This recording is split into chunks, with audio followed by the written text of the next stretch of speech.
Good evening. It is 10 p.m. here in Seoul. I'm Adi, the AI anchor with the headline news.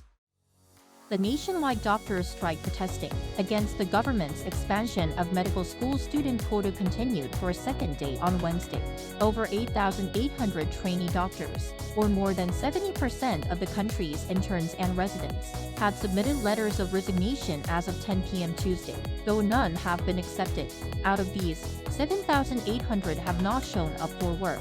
To minimize disruptions to medical services, the government plans to extend the opening hours of public health centers and loosen restrictions on access to 12 military hospital emergency rooms.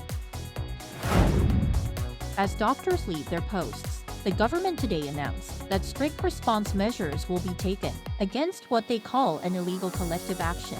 The Justice and Interior Ministries, as well as the Supreme Prosecutors Office and the National Police Agency, jointly announced they will conduct investigations on individuals and organizations participating to hold them legally responsible. They warned of possible indictments with pardons granted to those promptly returning to duty. The government says this is to prevent public health risks. President Yoon has shared his plans to utilize more land for new industries to grow. This came on Wednesday as he hosted a livelihood discussion in Arirang. The city led the nation's growth in shipbuilding, automobile, and petrochemical industries. He spoke about lifting greenbelt and agricultural land restrictions to efficiently combine labor, capital, and technology to maximize economic values. Particularly, he said, there are 336 types of agricultural land use regulation from 12 ministries and the local governments, and the government will look into all of them and reform the outdated ones that can't keep up with the changes of the times.